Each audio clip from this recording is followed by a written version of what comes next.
नमन। इस मंच पे जो जिनकी प्रतिमाएं लगी है, इन सारे महापुरुषों को मेरी ओर से नमन करना चाहूंगा। जिस महान व्यक्ति ने हमारे भारत देश का एक महान संविधान बनाया है, विश्व का सबसे बड़ा जो लिखित संविधान बनाया है, बाबा भीमराव अंबेडकर जी को नमन। उस संविधान में आदिवासी समाज का प्रतिनिधित्व करने वाले जयपाल सिंह मुंडा जी को नमन। और इस आदिवासी इलाके के अंदर जब राजा रजवाड़ा अंग्रेजों का जो शासन चलता था, उस दौरान एक भुखमरी चलती थी। तो रॉबिनहुड पांडे के नाम से जो अमीरों को लूट के गरीबों को, जो भुखमरी से जो मर रहे थे लोग, उनको खिलाने का काम करते थे। उन रॉबिनहुड पांडे टाटा मामा को नमन करना चाहूंगा। इस पूरे इलाके में अगर भक्ति के क्षेत्र में बात करें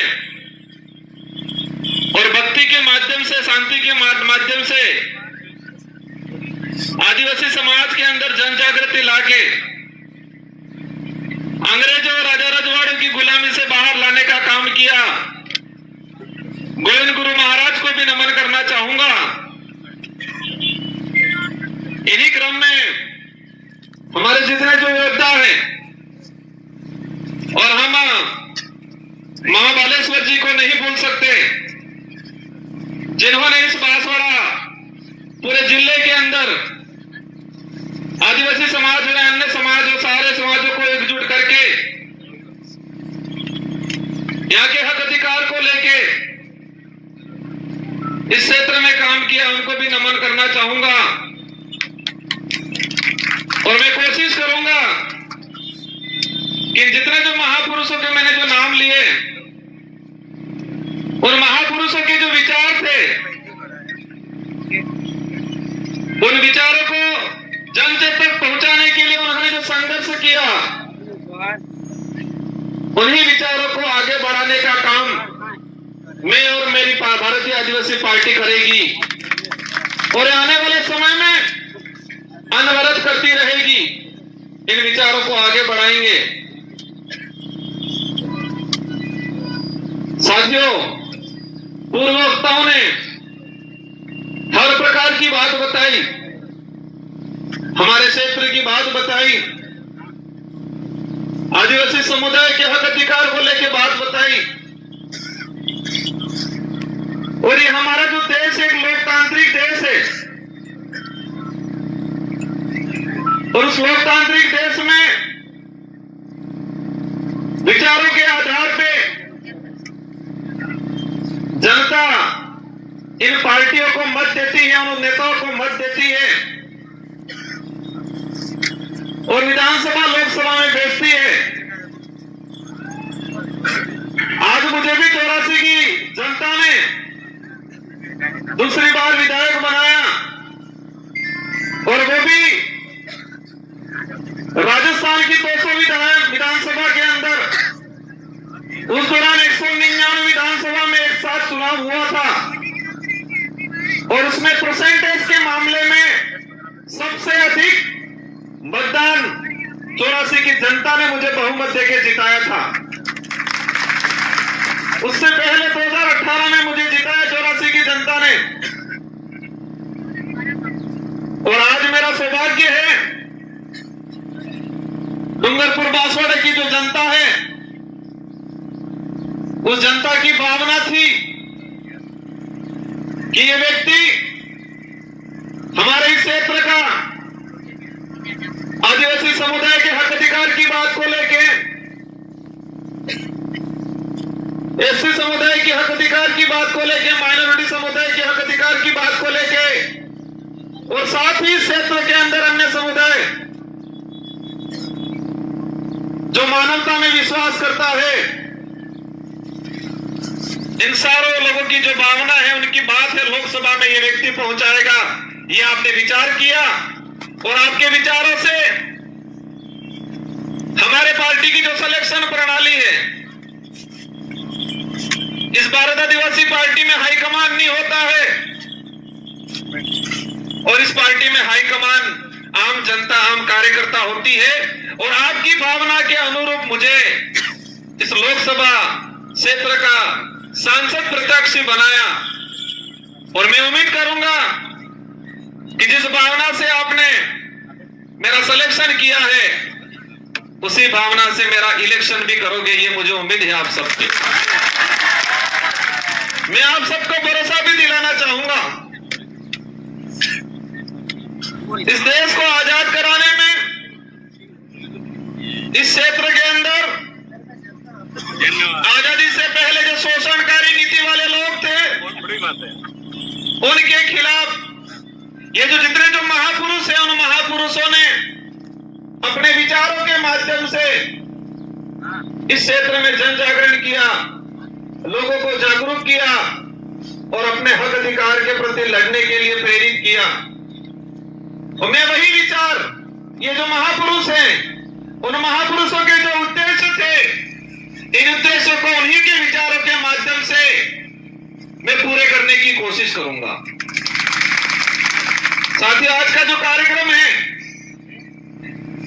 अनुसूचित क्षेत्र में आरक्षण व्यवस्था, आरक्षण को लेकर महासम्मेलन,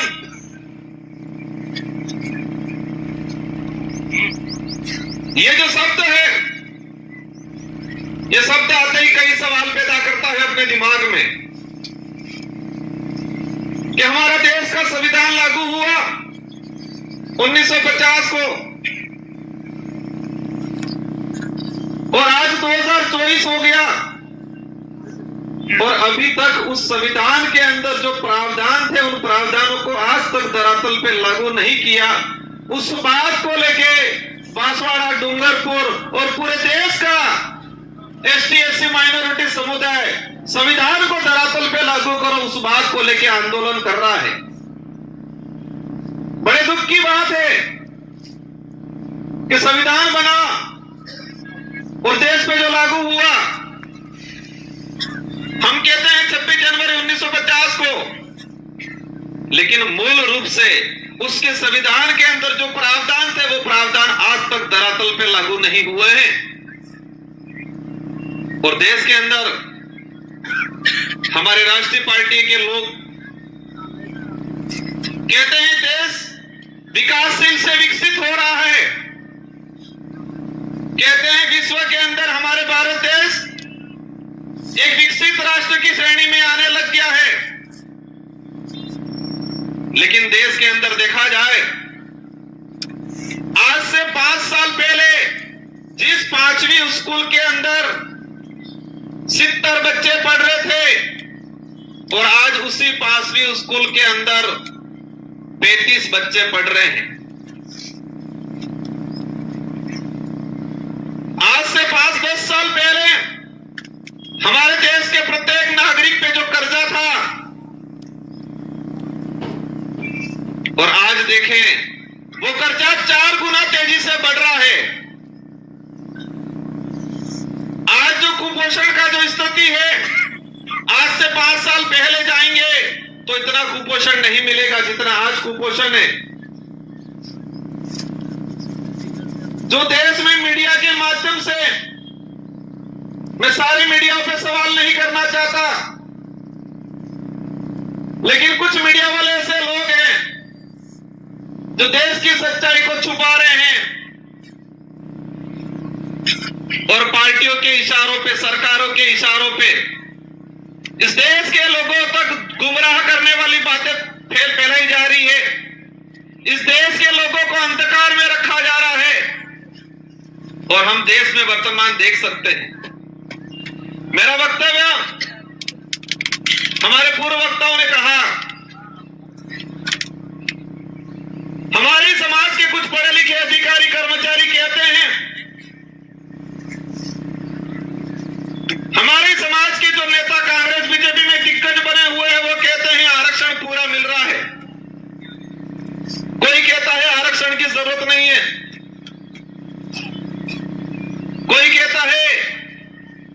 आरक्षण मिलना था मिल गया और फालतू गुमराह कर रहे हैं। हमारे क्षेत्र की जनता विचार करती है, हम कहते हैं आरक्षण मिलना चाहिए, वो कहते हैं आरक्षण मिल गया, कोई कहता है आरक्षण पूरा मिल रहा है, और हमारे क्षेत्र की जनता कंफ्यूज रहती है कि हकीकत क्या है।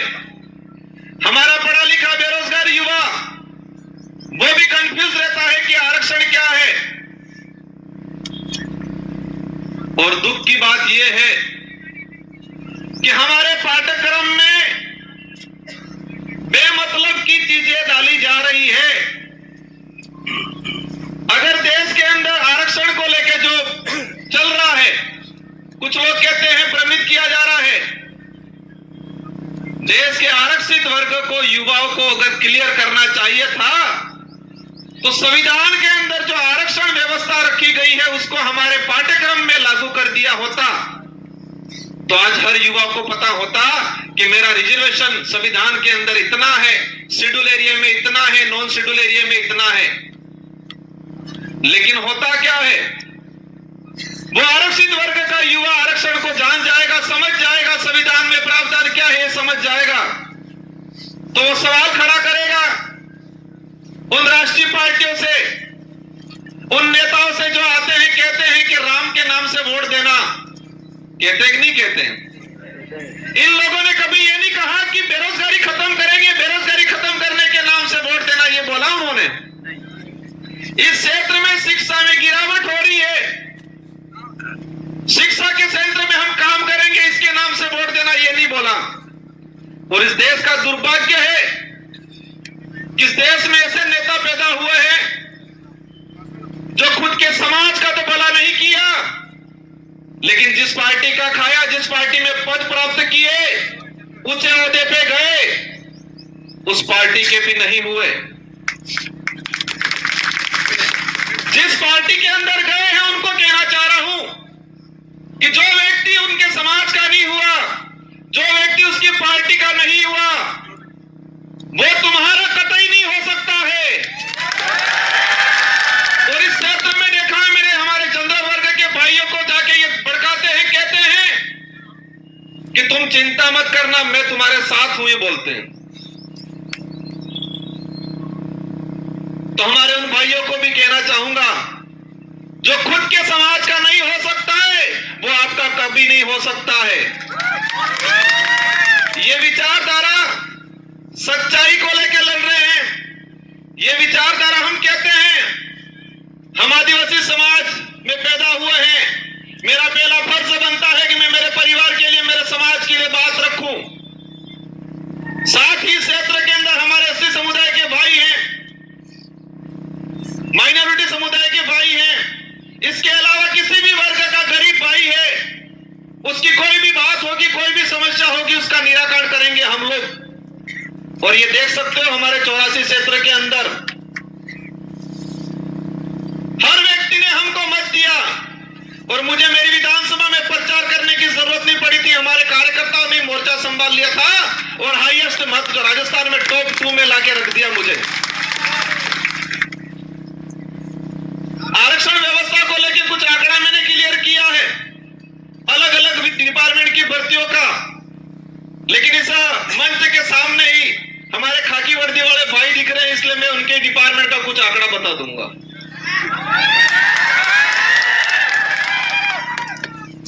मैंने एक लेटर लिखा था 2020 में कि अनुसूचित क्षेत्र के अंदर आरक्षण व्यवस्था को लेके 2013 के अंदर जो अधिसूचना जारी की है वो इस क्षेत्र के लिए काला कानून है, ये वर्ड यूज किया था मैंने अनुसूचित क्षेत्र के 1700 सरपंचों को पत्र लिखा था, सारे एमएलए एमपी को पत्र लिखा था, पूर्व एमएलए प्रधान को पत्र लिखा था। मैंने 2000 के करीब लेटर लिखे थे और उस लेटर में हेडिंग लिखी थी कि 2013 की अधिसूचना आदिवासी समुदाय के लिए काला कानून है, ये वर्ड यूज किया था मैंने। और उसी वर्ड को मैं आज एक्सप्लेन करना चाहूंगा मैंने क्यों बोला था। ये समय का अभाव है, मैं शॉर्टकट निपटूंगा।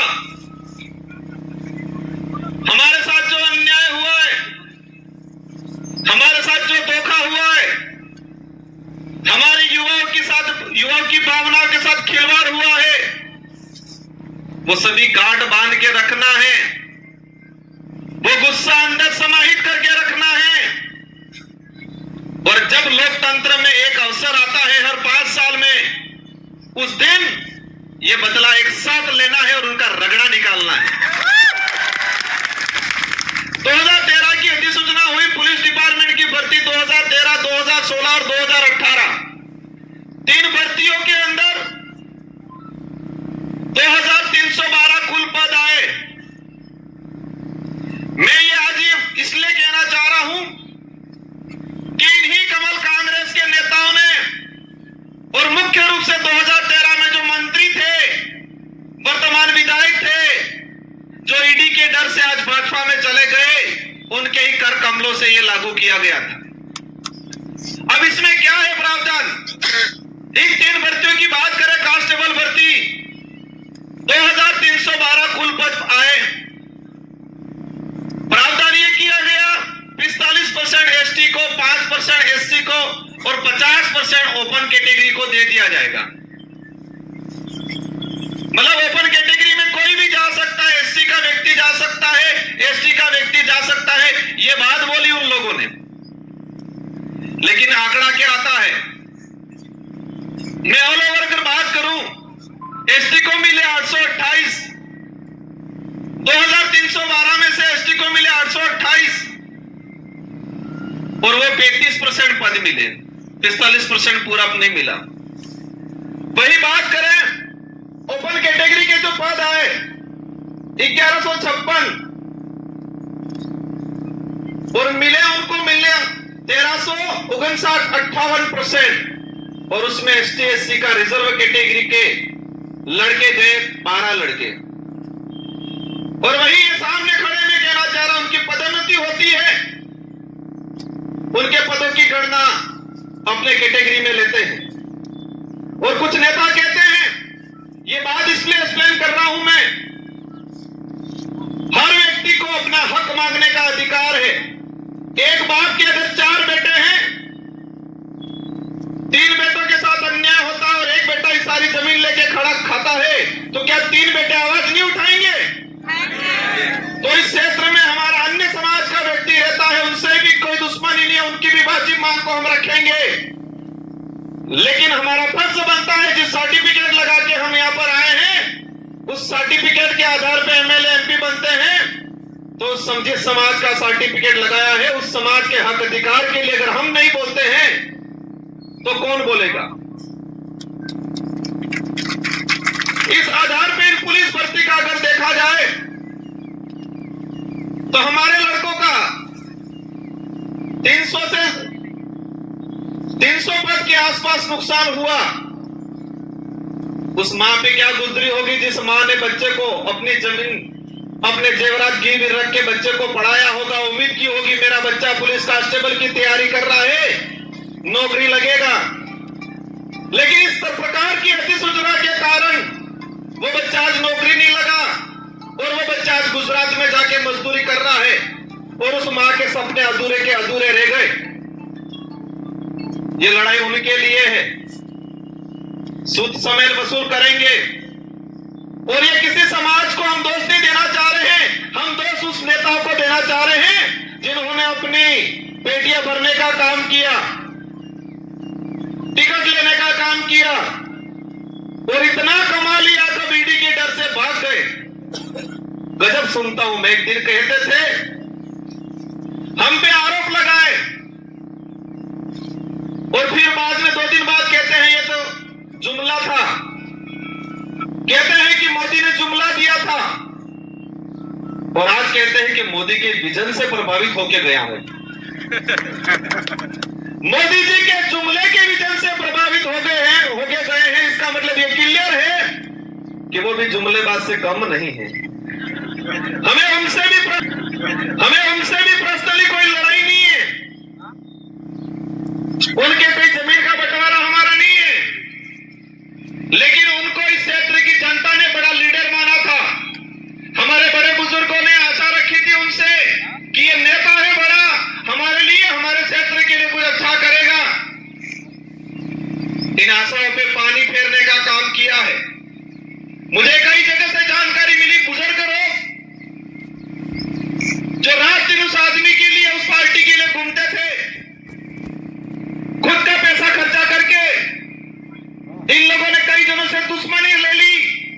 उस व्यक्ति की वजह से, उस पार्टी की वजह से। और आज बेचारे वो बुजुर्ग लोग रो रहे हैं। आपको चिंता करने की जरूरत नहीं है। पूरे देश के अंदर यही भारत आदिवासी पार्टी है जो सच्चाई को लेकर लड़ने का काम करेगी। और आप देख सकते हो, उदयपुर संभाग की बात करें कि कांग्रेस कभी नहीं बात कर रही है कि शिक्षा अच्छी मिलनी चाहिए, स्कूलों में व्याख्याता लगने चाहिए, बेरोजगारी खत्म होनी चाहिए, हमारा अनाज जो पकड़ा है उसको एमएसपी रेट मिलनी चाहिए, बात नहीं करेगी। बीजेपी भी वो बात नहीं कर रही है। बीजेपी कह रहे मैं किसी भगवान या किसी धर्म का विरोधी नहीं हूं, लेकिन जो धर्म के नाम से, भगवान के नाम से वोट लेके राज करने का काम करते हैं, ऐसे लोगों का मैं घोर विरोधी हूं और विरोध करता रहूंगा। यहां पर हुआ था, जिनको आज हम ज्ञापन देने जा रहे हैं, ये माही विस्थापित होके लोग कटेनावर में, ये माही डैम से विस्थापित होके लोग प्रतापगढ़ में रह रहे हैं, आपके आसपास तो रह रहे हैं, लेकिन मध्य प्रदेश के नीमच के अंदर लोग रह रहे हैं। और जो ये डांस ऑफ इंडिया में जो 5 बच्चियां गई थी, जिनका आपने सबने नाम सुना होगा, गली गर्ल्स के नाम से जो लड़कियां हैं, नीमच में रहती है, झोपड़ियों में रहती है, उनके माँ बाप मजदूरी करते हैं, आज तक भी उनको जमीन का पट्टा नहीं मिला है। वो नीमच के नहीं है, ये माही से विस्थापित होके गए हुए लोग हैं। और आज कह रहे हैं हमारे यहाँ के लोग विस्थापित होके गए, उनको जमीन नहीं मिला आज तक। हमारे इन महापुरुषों ने अपनी जान गंवा दी इस क्षेत्र में सामाजिक जन जागरण के लिए, हक अधिकार के लिए।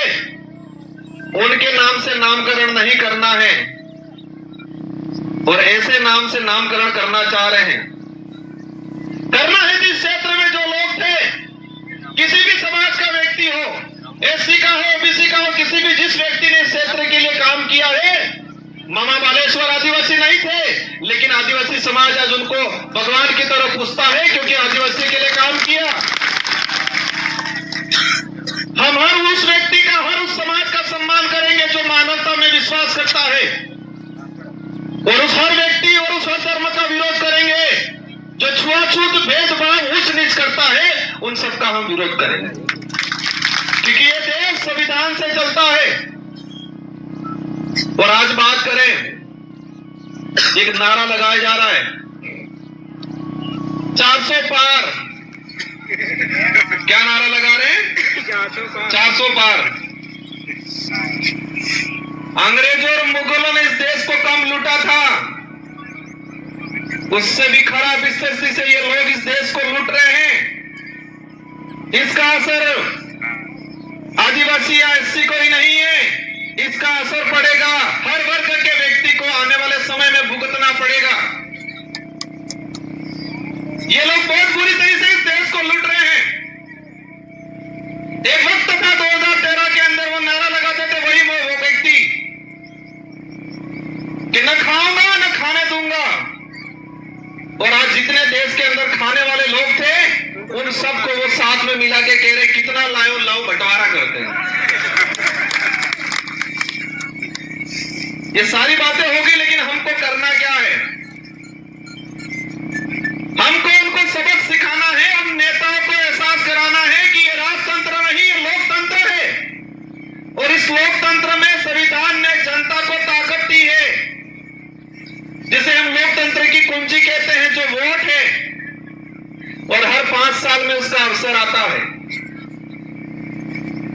आज मुझे कहते हैं एमएलए साहब बहुत बड़ा दिग्गज आदमी है, बहुत पैसा है, कहते हैं टक्कर लेनी पड़ेगी, कहते हैं। मैंने कहा मैं नहीं लड़ रहा हूं, डूंगरपुर बांसवाड़ा की जनता चुनाव लड़ रही है।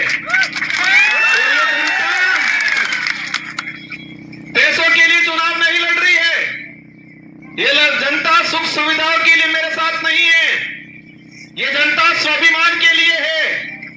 इस जनता के अंदर जो साथ मेरे साथ जुड़ रहा है, संगठन संघ के साथ जुड़ रहा है, उस प्रत्येक व्यक्ति के अंदर स्वाभिमान जगा है, अपने आने वाली पीढ़ी के लिए कुछ कर गुजरने की ताकत जगी है।